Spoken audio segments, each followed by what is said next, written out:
প্রিয় দর্শক বন্ধুগণ নমস্কার, গুড মর্নিং, সুপ্রভাত। আজি 22 অক্টোবর 2025 বুধবার আসিଅଛି নূতন আপডେଟ୍ ନେଇ। ଓଡ଼ିଶା ରାଜ୍ୟର ପାଣିପାଗ ଖବରକୁ ନେଇ ଯାହାକି ଆପଣମାନେ ନିହାତି ଦେଖିବା ଦରକାର।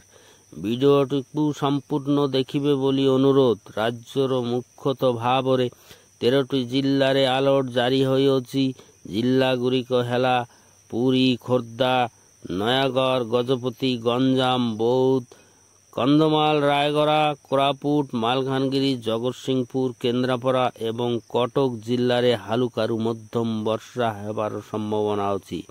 କିଛି କିଛି ସ୍ଥାନରେ ବିଜୁଳି ଘଡ଼ଘଡ଼ି ସହ ଝଟକା ପବନ ବହିବ। ପବନର ବେଗ ରହିବ 30 କିଲୋମିଟରରୁ 40 କିଲୋମିଟର ପର ଘଣ୍ଟା। ବର୍ଷାର ପରିମାଣ ରହିବ 7 ସେଣ୍ଟିମିଟରରୁ 11 ସେଣ୍ଟିମିଟର ମଧ୍ୟରେ ବୋଲି ଅନୁମାନ କରାଯାଉଅଛି। ସକାଳ ସମୟରେ ଜିଲ୍ଲାମାନଙ୍କରେ ଅଧିକ ପରିମାଣରେ କୁହୁଡ଼ି ଦେଖିବାକୁ ମିଳିବ। ଜିଲ୍ଲାଗୁଡ଼ିକ ହେଲା କଳାହାଣ୍ଡି, କନ୍ଧମାଳ, ସୁନ୍ଦରଗଡ଼ ଏବଂ ଏହି ଜିଲ୍ଲା ମଧ୍ୟରୁ କିଛି ଜିଲ୍ଲାଗୁଡ଼ିକରେ ସାମାନ୍ୟ ପରିମାଣରେ ଛିଟାପଟା ବର୍ଷା ହେବାର ସମ୍ଭାବନା ଅଛି ବୋଲି କୁହାଯାଉଅଛି। କେନ୍ଦ୍ରାପଡ଼ା, ଜଗତସିଂହପୁର, କଟକ, ଯାଜପୁର ପାଗ ଅନୁକୂଳ ରହିବ। ଶୁଖିଲା ପାଗ ରହିବ, ମେଘୁଆ ପାଗ ରହିବ ବୋଲି ଅନୁମାନ କରାଯାଉଛି। ଆଉ ବାକି ରହିଲା 17ଟି ଜିଲ୍ଲାଗୁଡ଼ିକରେ ପାଗ ଶୁଖିଲା ରହିବ, ଥଣ୍ଡା ଅନୁଭବ ହେବ, କୁହୁଡ଼ି ଦେଖିବାକୁ ମିଳିବ। ସକାଳ ସମୟରେ ଜିଲ୍ଲାଗୁଡ଼ିକ ହେଲା ନବରଙ୍ଗପୁର, କଳାହାଣ୍ଡି, ନୂଆପଡ଼ା, ବଲାଙ୍ଗୀର, ସୋନପୁର, ବରଗଡ଼, ସମ୍ବଲପୁର, ଝାରସୁଗୁଡ଼ା, ସୁନ୍ଦରଗଡ଼, ଦେଓଗଡ଼, ଅନୁଗୁଳ, ଢେଙ୍କାନାଳ, କେନ୍ଦୁଝର, ମୟୂରଭଞ୍ଜ, ଯାଜପୁର, ଭଦ୍ରକ ଏବଂ ବାଲେଶ୍ୱର ଜିଲ୍ଲାରେ ଗ୍ରୀନ୍ ଜୋନ୍ରେ ରଖାଯାଇଅଛି।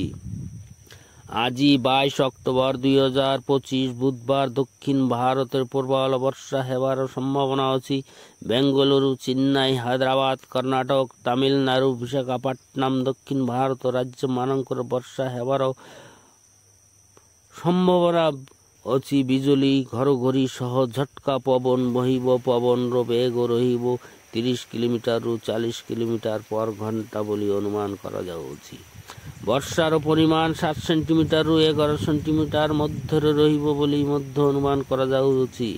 ସୃଷ୍ଟି ହୋଇଥିବା ଘୂର୍ଣ୍ଣିଝଡ଼ଟି ଆଗକୁ ବଢ଼ୁଅଛି ଏବଂ ସମୁଦ୍ର ମଧ୍ୟରେ ଶକ୍ତି ଯୋଗାଡ଼ କରୁଅଛି। 27 ତାରିଖରେ ଚେନ୍ନାଇ ଉପକୂଳରେ ପହଞ୍ଚିବ। ପ୍ରବଳ ବର୍ଷା ହେବ। 27 ତାରିଖ ମଧ୍ୟ ରାତିରୁ ପ୍ରବଳରୁ ଅତି ପ୍ରବଳ ବର୍ଷା ହେବ।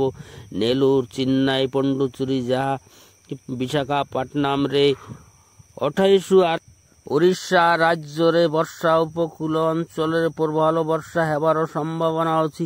ସବୁ ଚାଷୀ ଭାଇମାନେ ସାବଧାନ। ଧାନ କାଟିଲେ ଯଥା ଶୀଘ୍ର ତାହାର ବ୍ୟବସ୍ଥା କରନ୍ତୁ ଏବଂ ମକା ବା ଭୁଟ୍ଟା ଭାଙ୍ଗିଲେ ସୁରକ୍ଷିତ ରଖିବାର ବ୍ୟବସ୍ଥା କରନ୍ତୁ ବୋଲି ଅନୁରୋଧ। ନବରଙ୍ଗପୁର, କୋରାପୁଟ, ମାଲକାନଗିରି ଜିଲ୍ଲାରେ ପ୍ରବଳରୁ ଅତି ପ୍ରବଳ ବର୍ଷା ହେବ। 29 ଏବଂ 30 ତାରିଖ ବୋଲି ଅନୁମାନ କରାଯାଉଛି। ଦର୍ଶକ ବନ୍ଧୁଗଣ, ଆଗାମୀ କାଲି ଘୂର୍ଣ୍ଣିଝଡ଼ ବିଷୟରେ କଣ ସବୁ ନୂଆ ଆପଡେଟ୍ ଆସୁଅଛି ଆଗାମୀ ଭିଡ଼ିଓରେ ଦେଖାଯିବ। ଆଜି ପାଇଁ ଏତିକି। ଆପଣମାନେ କେଉଁ ଜିଲ୍ଲାରୁ ଦେଖୁଛନ୍ତି କମେଣ୍ଟ ମାଧ୍ୟମରେ ଜଣାଇବେ ବୋଲି ଅନୁରୋଧ। ଦିନ ସାରା ଭଲ ରୁହନ୍ତୁ, ସୁସ୍ଥ ରୁହନ୍ତୁ, ମସ୍ତ ରୁହନ୍ତୁ ବୋଲି କାମନା କରୁଅଛି ଏବଂ ଲାଇକ୍, କମେଣ୍ଟ, ସେୟାର, ଫଲୋ କରି ଅନ୍ୟମାନଙ୍କୁ ଦେଖିବାର ସୁଯୋଗ କରିଦେବେ ବୋଲି ମଧ୍ୟ ଅନୁରୋଧ। ଧନ୍ୟବାଦ।